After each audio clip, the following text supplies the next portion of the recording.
Have you ever felt that no matter how much you give to your family or your work, the world still finds a way to feel heavy? Perhaps it is a strained relationship with a grown child, or the quiet of a house that used to be full. Modern life often moves so fast that it leaves us feeling undervalued, or overthinking things we can no longer change. It is easy to feel that our peace depends entirely on how others treat us. Marcus Aurelius reminded himself that he has power over your mind, not outside events. He taught that realizing this is where true strength is found. As a simple illustration, imagine a person sitting by a window during a storm. They cannot stop the wind, but they can always choose to remain warm and steady inside. Today, we will explore the principles of a quiet center and a simple 7-day practice to reclaim your calm. Staying with us until the end will provide you with a clear routine to use every morning. Please type the words, "I control my response," in the comments. The first principle we will explore together is the sovereignty of the mind. Often called the inner citadel, this ancient concept teaches that while the world around us may be chaotic, our internal world remains under our direct command. The Stoics viewed the human mind as a fortress. Imagine a strong stone structure standing in the center of your being. Outside the walls of this fortress, events occur. People make choices. Health fluctuates. Economies shift. These are external forces that can knock at the door of your mind.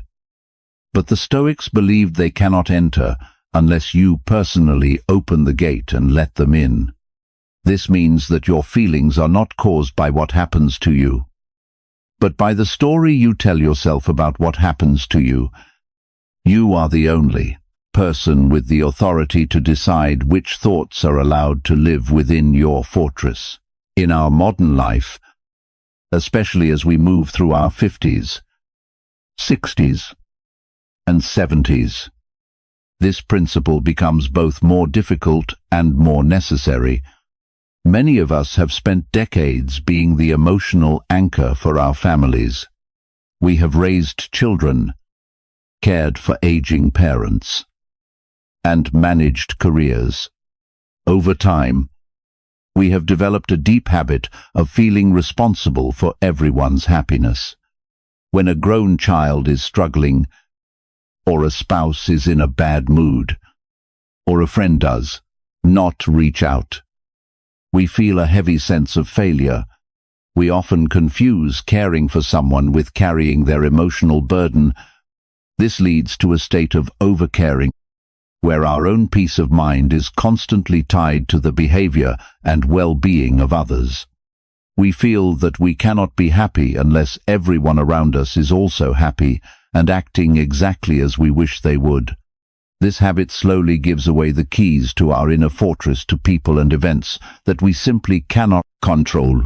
To understand how this looks in a common daily situation, let us consider a simple illustration. This story is meant to show how easily we lose our quiet center. Imagine a woman named Margaret. Margaret is 70 years old and lives in a quiet, comfortable home. She has a son whom she loves very much. She often waits for him to call her on Sunday afternoons. On this particular Sunday, the clock reaches 4, then 5, and then 6. Her son does not call. Margaret spends her evening sitting near her phone. Every time she looks at the silent screen, she feels a sharp sting of rejection. She begins to tell herself a story. She thinks that her son is ungrateful. She worries that she is becoming a burden or that she is being forgotten. By the time she goes to bed, she is exhausted and filled with resentment. The silence of a telephone has completely ruined her evening and stolen her peace. When we analyze this situation through a Stoic lens, we see that it was not the lack of a phone call that hurt Margaret. It was her own judgment of the silence. Margaret let her son's choice determine her self-worth. She gave him the keys to her fortress. Marcus Aurelius, the Roman emperor, who faced constant betrayal and pressure, wrote about this deeply in his personal journals known as Meditations. He wrote that the soul becomes dyed with the color of its thoughts. This means that if you constantly think thoughts of rejection and resentment, your entire inner life will take on that dark color. Marcus Aurelius taught that we must be careful with our judgments. He believed that if we choose not to feel harmed, then the harm itself does not exist in our reality. In Margaret's case, her son's busy schedule was an external event. Her feeling of being unloved was an internal choice. If she had remembered her inner citadel, she could have observed the silence without letting it crush her spirit. You can apply this principle whenever you face a situation that makes you feel ignored, misunderstood, or slighted. Perhaps a friend forgets your birthday, or a neighbor says something insensitive. You might find yourself overthinking a past conversation, wondering what you did wrong. In these moments, you must ask yourself if you are letting an external event into your fortress. If someone is rude to you, that is a reflection of their character, not yours. If a plan is cancelled, that is a change in the schedule, not a tragedy. By separating the event from your judgment, you keep your inner citadel secure. You remain the guardian of your own quiet center. To help you build this habit, I want to share a specific practice you can do today. We call it the 3-breath doorway. This exercise is simple and requires no special tools, but it is incredibly effective for reclaiming your peace. Throughout your day, you likely move from one room to another many times. From now on, let every doorway in your home be a reminder of your inner citadel. Every time you walk through a doorway and feel a surge of irritation, loneliness, or worry, I want you to stop. Stand still for a moment and take 3 slow, deep breaths. As you breathe, visualize yourself stepping inside your fortress and closing the heavy wooden door behind you. On the first breath, acknowledge the feeling without judging it. On the second breath, remind yourself that the event is outside and your peace is inside. On the third breath, say to yourself that your value is in your character, not in the attention or approval of others. This small act creates a space between what happens and how you react. Over time, this 3-breath doorway becomes a sanctuary you can visit at any time. This practice is not about becoming cold or uncaring. It is about becoming steady. When you are steady, you can actually be more helpful to your family and friends because you are acting from a place of strength rather than a place of desperation. You are no longer reacting like a leaf in the wind. You are becoming like a mountain. The weather changes. The storms come and go. But the mountain remains. By practicing the sovereignty of your mind, you are telling the world that your happiness is not for sale. You are deciding that your peace of mind is your most valuable possession. I encourage you to try the 3-breath doorway today. Notice how many times you give your peace away to small things. And then notice how good it feels to take it back. It may feel strange at first, but with patience, it will become your most reliable habit. to signal that you are ready to protect your inner quiet. Please go to the comments now and type a short affirmation. Type the words, "I am the guardian of my own peace." Saying this out loud or writing it down helps to anchor the thought in your mind. Remember that no matter what happens today, you have the authority to stay calm. Your fortress is strong. Your mind is your own. I am the guardian of my own peace. I am the guardian of my own peace. The second pillar we will walk through together is the dichotomy of care, also known as the circle of influence. This is perhaps the most practical tool in the entire Stoic tradition. It is a way of looking at the world that instantly lightens the weight on your shoulders. The principle is simple yet profound. To find lasting happiness and dignity, you must learn to draw a clear line in the sand. On one side of the line are the things that belong to you. These are your thoughts, your intentions, your kindness, and your choices. On the other side of the line are the things that do not belong to you. These include the weather, the economy, the past, and most importantly, the opinions and behaviors of other people. The Stoics taught that your energy is like a limited amount of water in a small jar. If you try to water the entire forest, your jar will run dry, and no tree will grow. But if you focus your water on your own small garden, that garden will flourish. True peace comes when you stop trying to manage the things that belong to fate and start managing the things that belong to your character. This principle is incredibly difficult to apply in our modern lives. We live in a world that tells us we should be able to fix everything. If a family member is making a mistake, we feel we must intervene. If our health is declining, we feel we must fight against the reality of it with anger and denial.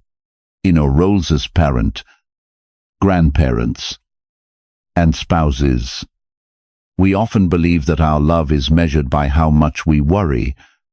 We think that if we stop overthinking someone else's problems, it means we have stopped caring about them.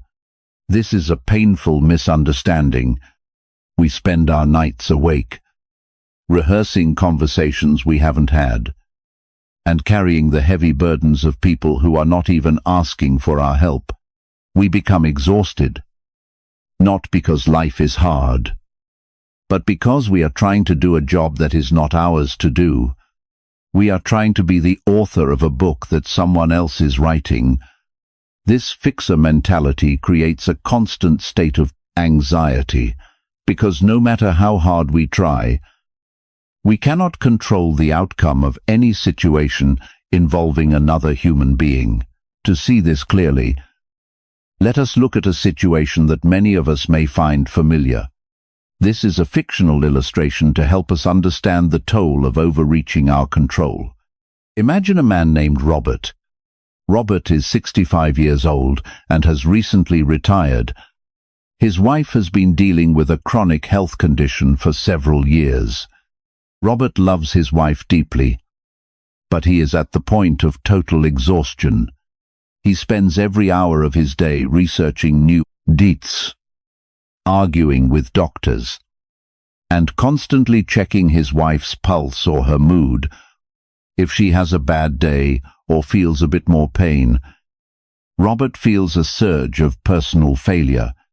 He becomes irritable and impatient because he cannot fix her health.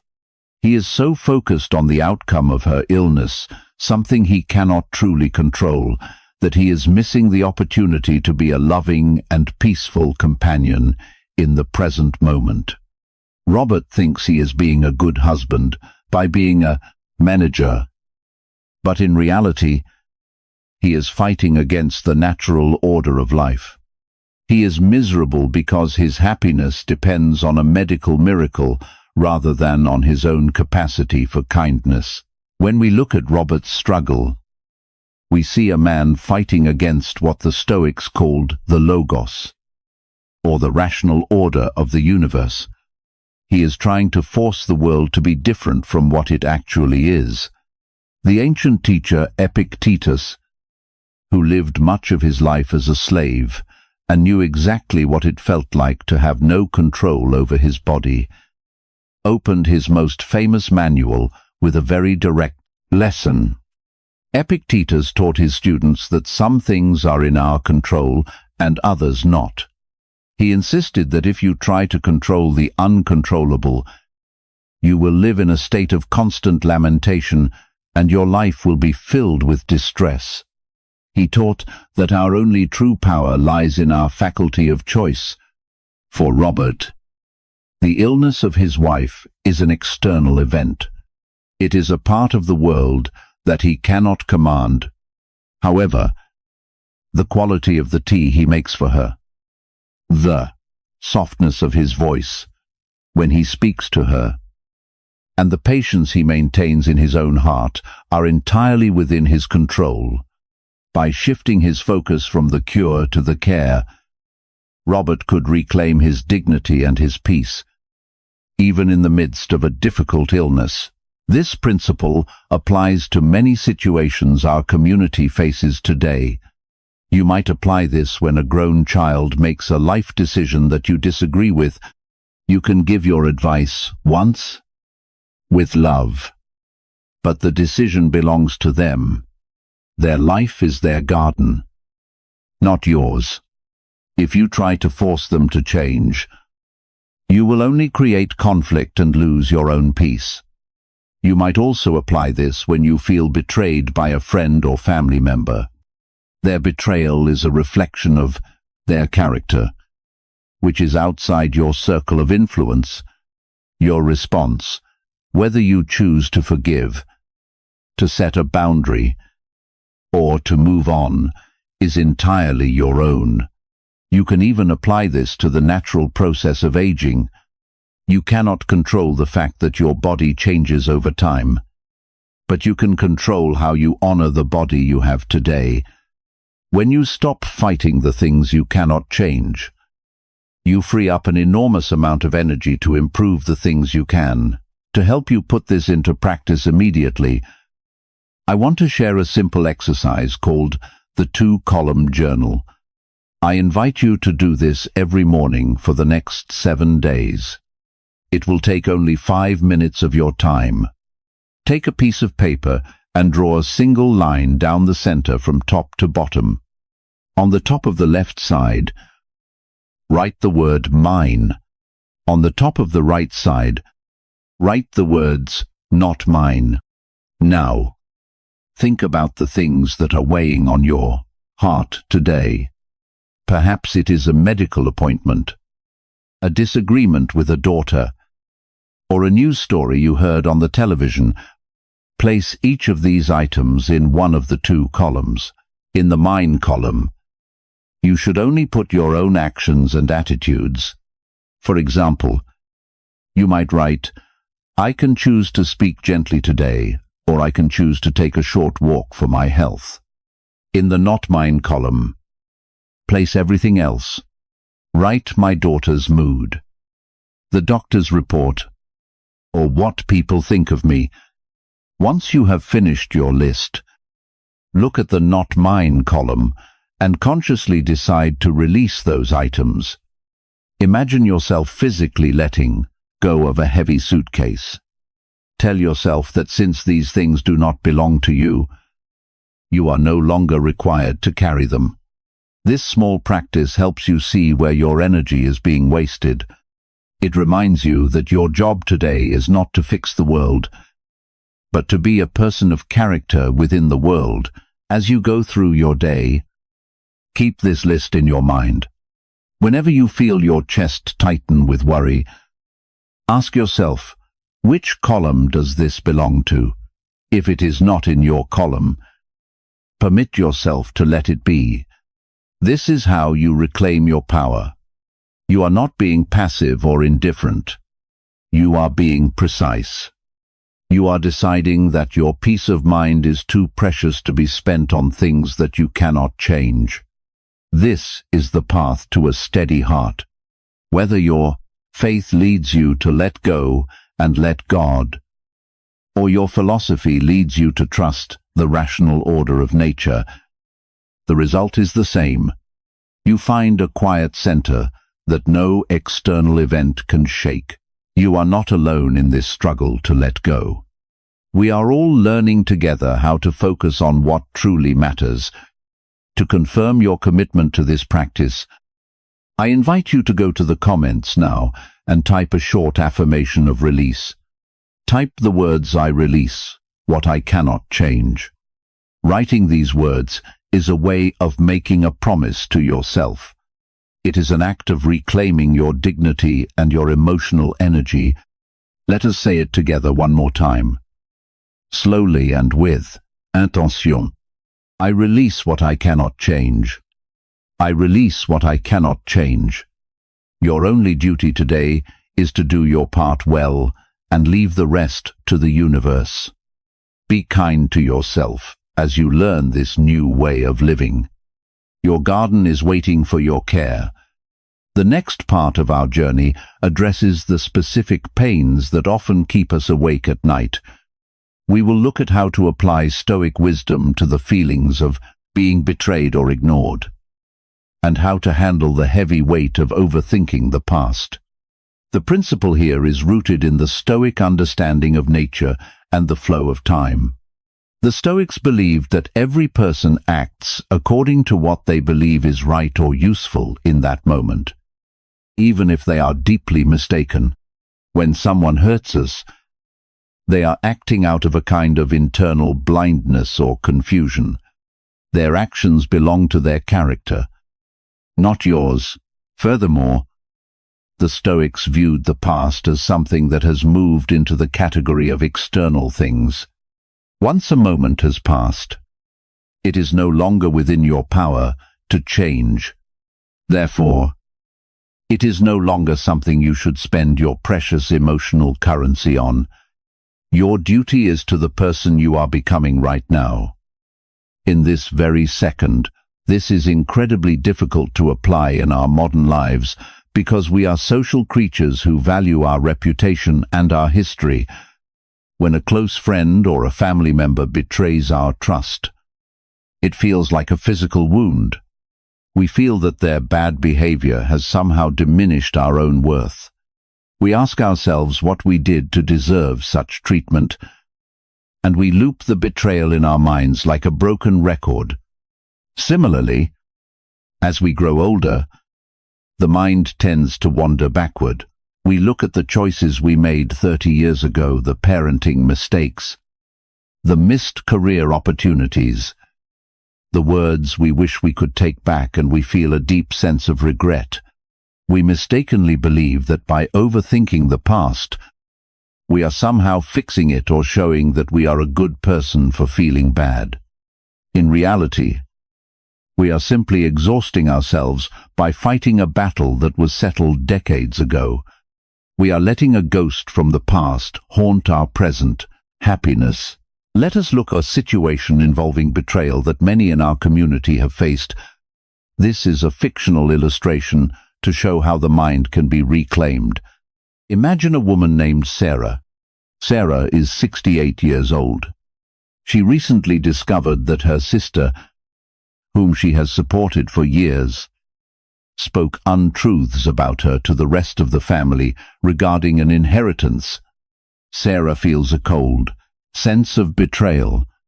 Every time she thinks of her sister, her heart rate increases, and she feels a deep urge to defend herself or to strike back with angry words. She feels that her sister has stolen her peace and her reputation. Sarah is suffering because she believes that her sister's confusion and greed have the power to define who Sarah is. She is letting her sister's character dictate the state of her own soul through a Stoic lens. We can see that Sarah's sister is acting out of a mistaken belief that money or status is more important than family. This is her sister's error, and she is the one who must live with a soul that is capable of such actions. Marcus Aurelius, the Roman emperor, who was often plotted against by his own generals, wrote a powerful reminder for moments like this. He wrote that the best revenge is to be unlike the one who inflicted the injury.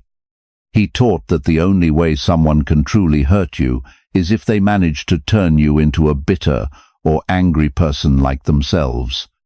If Sarah remains kind, steady, and dignified, she has won. Her sister can take her money or her reputation in the eyes of others, but she cannot take Sarah's virtue. Sarah's dignity is a gift she gives to herself. It is not something that her sister has the power to grant or to remove. By realizing that her sister is simply a person acting out of confusion, Sarah can find the strength to stay in her quiet center. Now, let us consider the pain of overthinking and regret. Imagine a man named Thomas, who is 72. Thomas often sits in his armchair and thinks about his years as a younger father. He remembers the times he was too busy with work to play with his children, or the times he lost his temper. He feels a heavy cloud of guilt. He thinks that if he had been a better man, his children would be different today. Thomas is overthinking a past that no longer exists.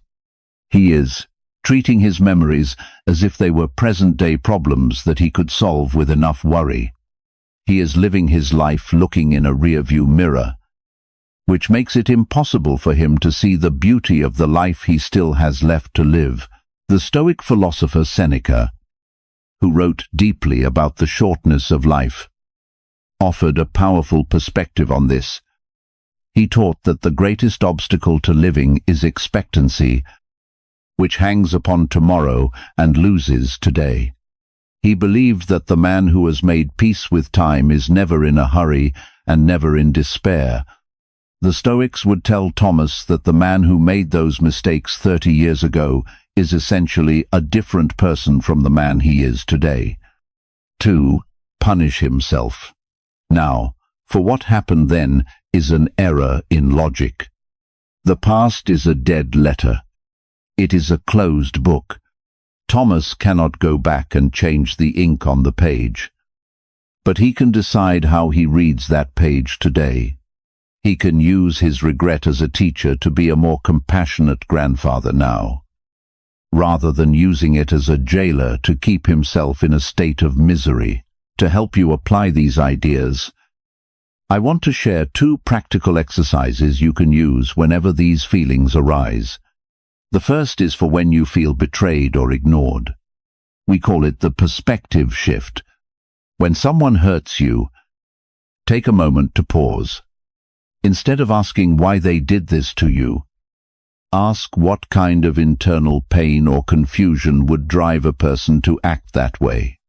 Remind yourself that they are acting according to their own limited understanding. Say to yourself that their behavior is their problem, and your response is your responsibility. This shift takes the power away from the other person and places it back into your hands. You are no longer a victim, you are an observer of someone else's mistake. The second practice is for when you are overthinking the past or feeling the weight of regret. We call it the evening forgiveness ritual. Spend 5 minutes before you go to sleep tonight reviewing your life. When a regret comes to mind, acknowledge it. Say to yourself, I see that mistake. I have learned from it. But that version of me is gone, and the past is now outside my control. Then, visualize yourself physically, setting that memory down on a shelf and walking away from it. Remind yourself that today is a new life. Every morning you wake up is a fresh start, regardless of what happened in the years before. This ritual helps to train your mind to stay in the present moment, where your power actually lives. Apply these practices when you feel the sting of a cold shoulder from a friend, or when the quiet hours of the night bring up old ghosts of what if. Remember that your dignity is not on trial.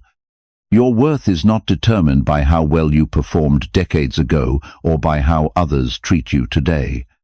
You are a person of value because of the choices you make in this very moment. By choosing peace over resentment and presence over regret, you are living as a true Stoic.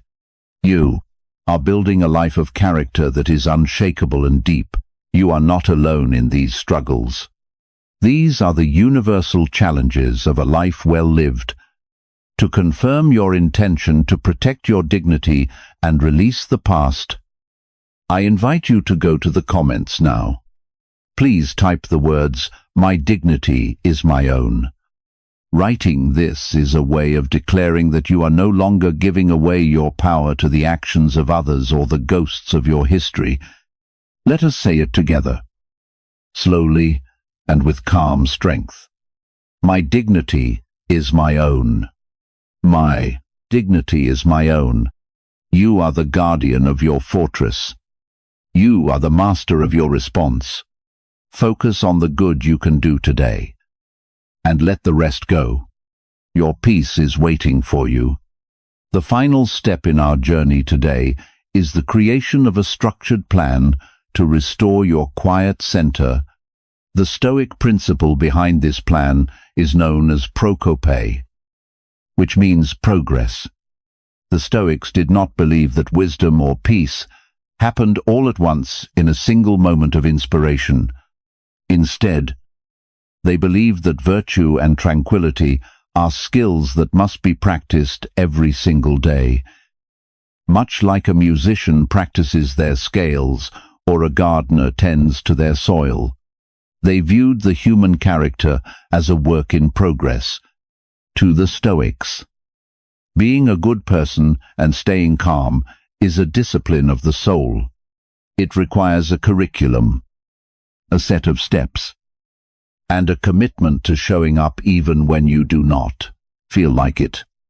They taught that we are not born with a steady heart, but we build one through the small, repeated choices we make from Monday through Sunday. This principle of daily training is particularly difficult to apply in our modern world. We live in a culture that promises instant results and quick fixes. We are told that a pill, a purchase, or a new piece of technology will solve our problems. Our attention is constantly pulled in 1,000 different directions by our phones. The 24-hour news cycle and the endless demands of social media. This constant noise makes it very hard to sit quietly and do the work of self-examination.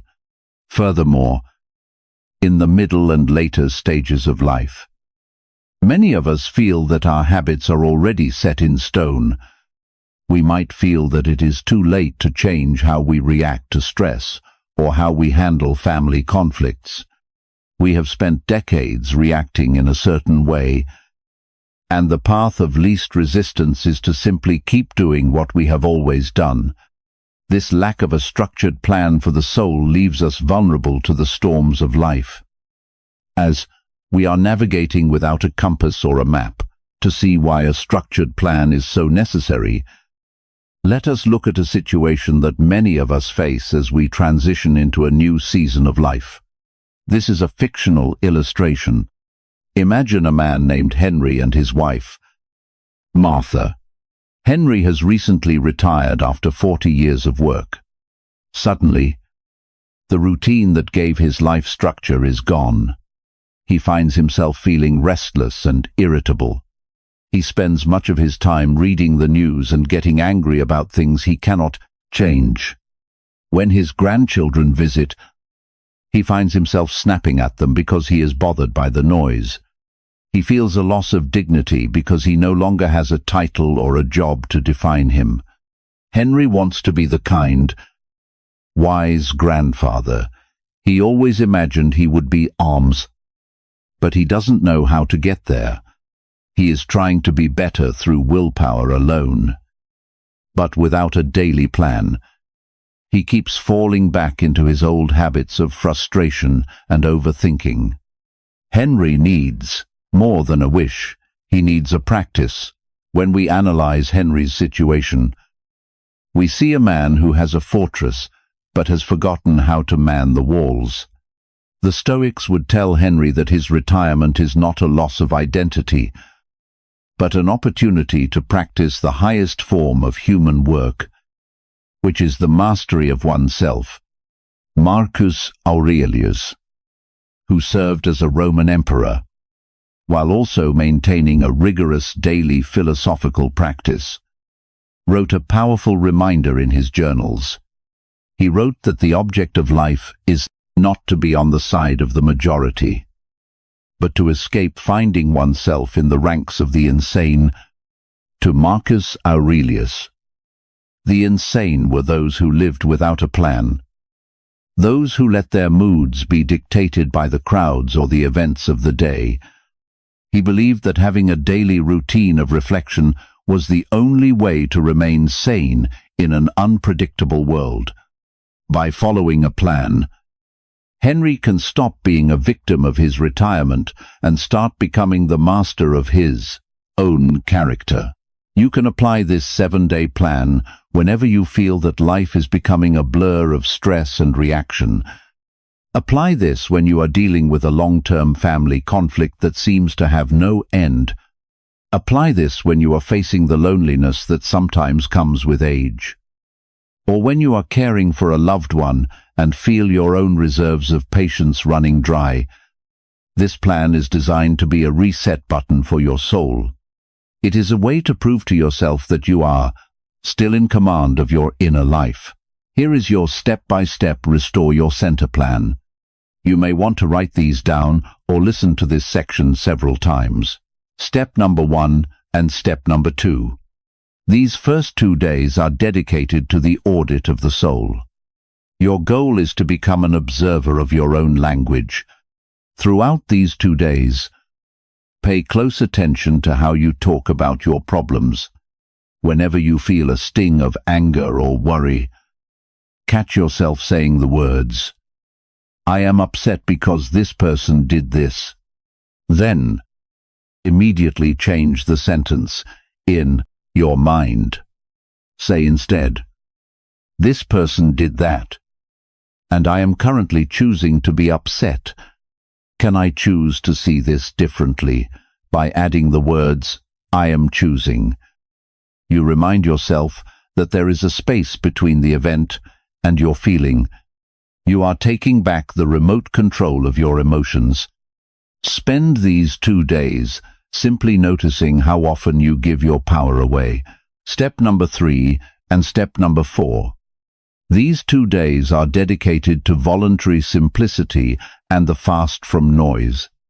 In our modern world, our minds are rarely quiet. For these 48 hours, I invite you to spend 20 minutes each day in total silence. No radio, no television, and no phone. Sit in a comfortable chair and simply be present with your breath. If a thought about a family member or a health concern comes up, acknowledge it, and then let it float away like a cloud. This practice is not about clearing your mind, but about proving that you can exist without the constant input of the world. It builds your inner citadel by showing you that you are enough, exactly as you are, in the silence. Step number 5. And step number 6. These 2 days are for the sympathia walk. The Stoics used a concept called sympathia to describe the interconnection of all things. On these days, go for a short walk outside. It does not matter if you are in a park or just on your sidewalk. Look at a tree, a bird, or even the movement of the clouds. Realize that you are part of a vast, rational, and stable nature. The universe has been functioning for billions of years before You arrived and will continue long after. See your current problems in the context of this massive scale. You are a small but vital part of a grand design. This perspective shift helps to shrink your ego and your anxieties, making your burdens feel much lighter. Step number 7. This is the final test, which we call the Compassion Without Expectation Day. Reach out to one person in your life with whom you have been frustrated or distant. It could be a child, a sibling, or a neighbor. Send a short message or make a brief call just to say you are thinking of them. However, here is the Stoic challenge. You must do this without expecting any specific response. If they are cold to you, that is their character. If they do not answer, that is their choice. You are giving kindness simply because that is the kind of person you have chosen to be. You are acting from your own values, not reacting to theirs. By the time you reach the end of this week, you will notice a shift. You may still have the same problems, but you will no longer be the same person facing them. You will have built a steady heart. This 7-day plan is a way to honor your years and your wisdom. It is a way to ensure that your legacy is one of peace and dignity, rather than one of stress and reaction. Remember that you are not alone in this training. We are all students in the same school of life, learning together how to be a little steadier each day. To confirm that you are ready to begin this 7-day journey of progress, please go to the comments now and share your commitment. Type the words, "I am building my steady heart." This affirmation is your first step in the plan. It is a declaration that you are no longer leaving your peace to chance. Let us say it together one last time, with warmth and quiet strength. I am building my steady heart. I am building my steady heart. Take a deep breath and begin your first day with a smile. Your quiet center is waiting for you. The final pillar of our practice today is the establishment of a reliable daily routine. The Stoic principle behind this is the understanding that our character is not built during great crises, but in the quiet, repetitive moments of every morning and every evening. The Stoics believed that the mind is like a garden that must be tended at dawn and reviewed at dusk. They did not leave their emotional state to chance. Instead, they used the morning to prepare their minds for the challenges of the world. And they used the evening to hold themselves accountable in a spirit of gentle self-correction.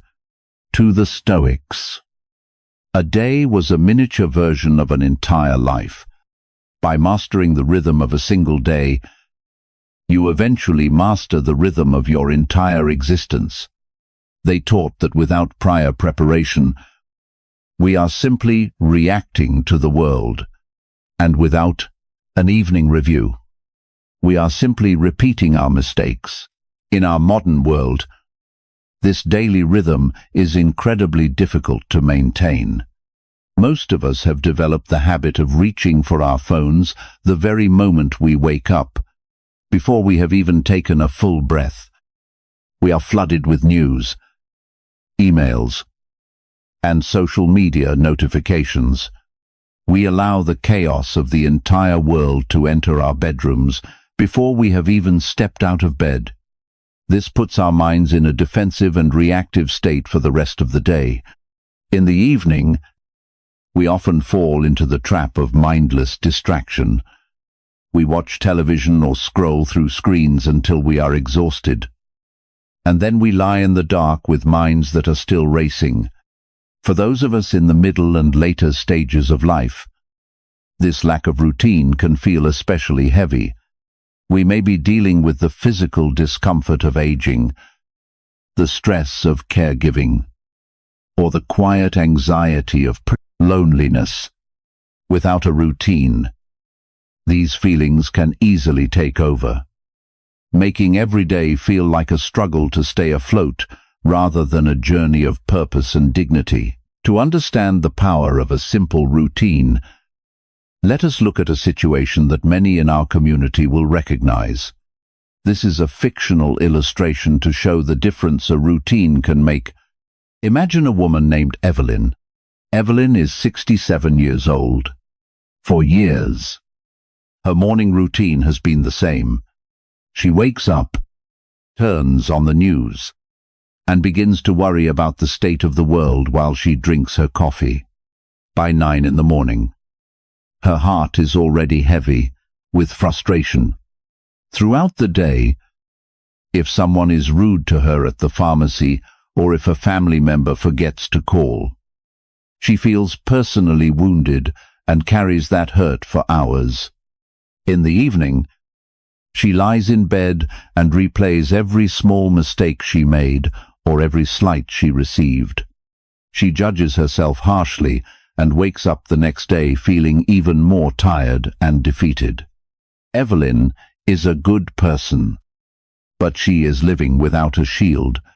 She is letting every wind of the world blow through her house because she has forgotten to close the shutters. When we look at Evelyn's day through a Stoic lens, we see a life that is being lived in reaction to external things.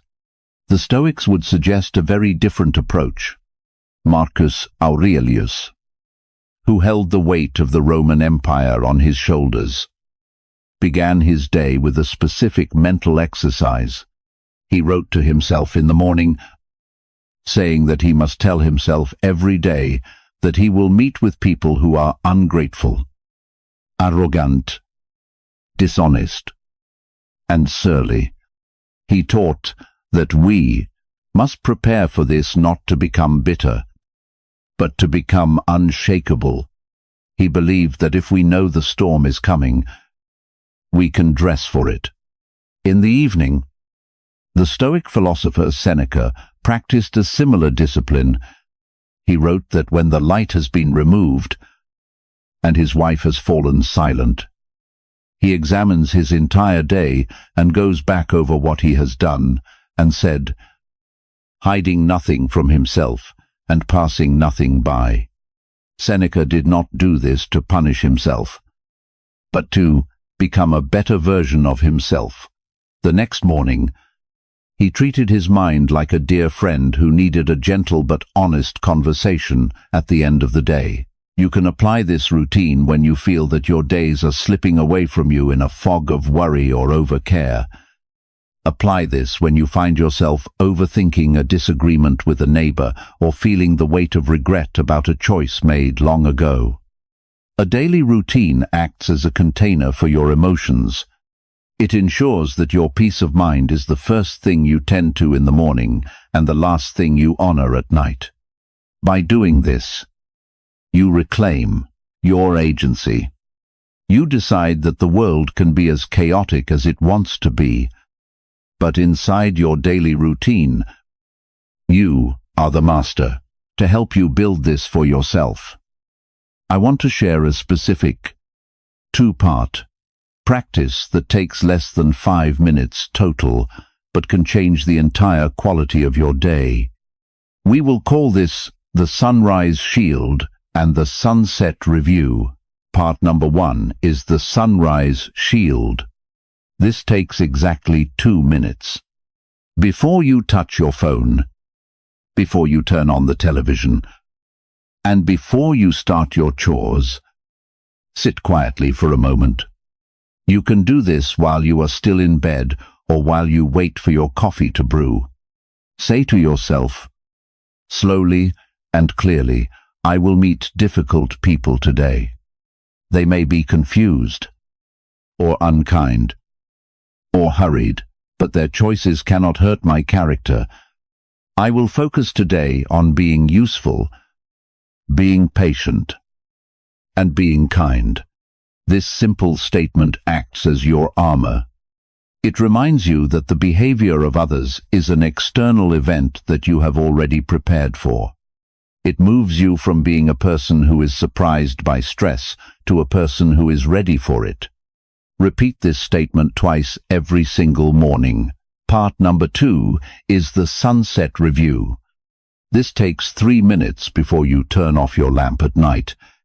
Reflect on your day without judgment or shame. Ask yourself 3 simple questions. First, what did I do well today?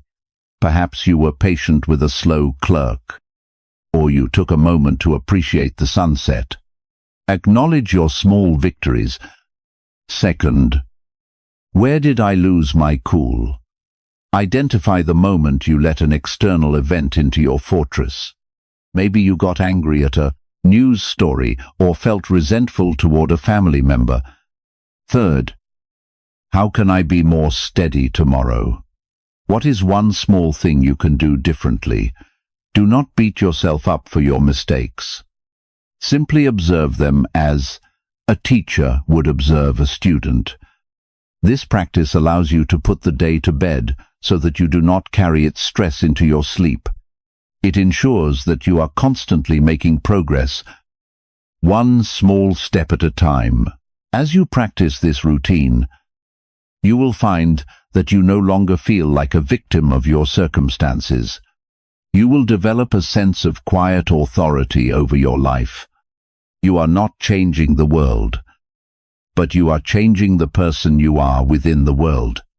This is the ultimate goal of Stoicism. It is not about reaching a state of perfection where you never feel pain or anger. It is about building a routine that allows you to return to your quiet center whenever you are pulled away. For our community, this routine is an act of self-respect. It is a way of saying that your time and your peace of mind are worth protecting. It is a way of honoring the dignity of the person you have become through all your years of living. Consistency is the key. It is better to do this for 2 minutes every day than to do it for an hour once a week. Every morning you wake up, you are beginning a new chapter. Every evening you go to sleep, you are closing that chapter with wisdom and grace. You are not alone in this effort. Thousands of people before us have used these same rhythms to find peace in much harder times than ours. We are simply following in their footsteps, learning to live with a little more clarity and a little more love. To confirm that you are ready to own your time and protect your peace, I invite you to go to the comments now. Please type the words, "I own my morning and my night." Writing these words is your signature on a new contract with yourself. It is a commitment to the discipline of a steady heart. Let us say it together one last time, with warmth and quiet strength. I own my morning and my night. I own my morning and my night. May your morning be prepared and your evening be peaceful. You have the strength to begin again tomorrow. Your quiet center is always within your reach. As we begin to close our time together today, let us look back at the people we met on this journey. We remember Margaret, sitting by her silent phone. We remember Robert, exhausted by his efforts to manage an illness he could not cure. And we remember Evelyn, whose mornings were stolen by the chaos of the world. Each of them found that their suffering did not come from their circumstances, but from forgetting where their true power lived. By returning to their inner citadel, they did not change their lives, but they changed themselves. Margaret found that her value was not tied to a phone call. Robert found that his greatest contribution was his steady kindness, and Evelyn found that she could protect her peace with a simple morning shield. They moved from being victims of their days to being the masters of their own quiet centers. To ensure these ideas stay with you, let us summarize the 3 pillars of a steady heart. First, remember that your mind is a fortress. It is the only place in this vast world where you have total authority. Events can knock at your door, but you are the one who decides whether to let them in. Do not give away the keys to your peace to people or events that do not value your character.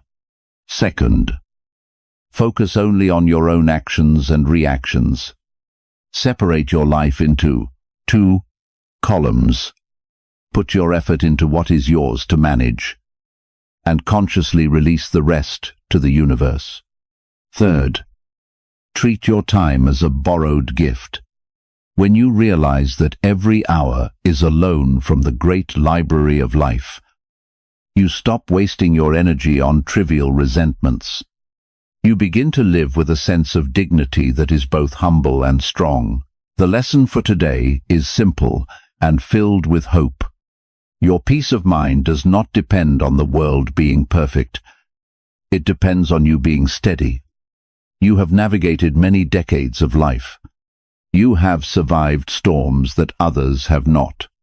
You are stronger than a single bad day, a difficult season, or a family disagreement. The wisdom you have gathered through the years is your greatest asset. You are not alone in this journey. We are all learning, step by step, how to return to our quiet center, to make this real in your life. I invite you to follow the 7-day plan we discussed. Start tomorrow morning with your sunrise shield. End your day with your sunset review. These small, consistent steps will build a character that flame cannot burn and time cannot erode. Before you move on with your day, I would like to ask for a small commitment. Go to the comments now and type one small thing you will do differently today. Perhaps you will take the 3-breath doorway when you feel frustrated. Perhaps you will write your 2-column list. Share your one small commitment with our community. When you share, you inspire others who are walking this same path. If you found value in these reflections, we invite you to join our community by liking this video and subscribing for more quiet wisdom. Share this with a friend who might need a reminder that their peace is within their reach. To finalize our time, please type our closing affirmation in the comments. Type the words, I am steady, I am calm, I am home. Let us say it together one last time, slowly and with peace. I am steady, I am calm, I am home. These ideas are shared for reflection and personal growth, and they are not a substitute for professional mental health support. If you are going through something heavy, please reach out to someone you trust or a qualified professional. We respect the faith and the journey of every person listening today. This philosophy is here to complement your strength, not to replace your beliefs. May you walk through your day with a quiet heart and a steady mind. We look forward to seeing you in our next reflection. Be well.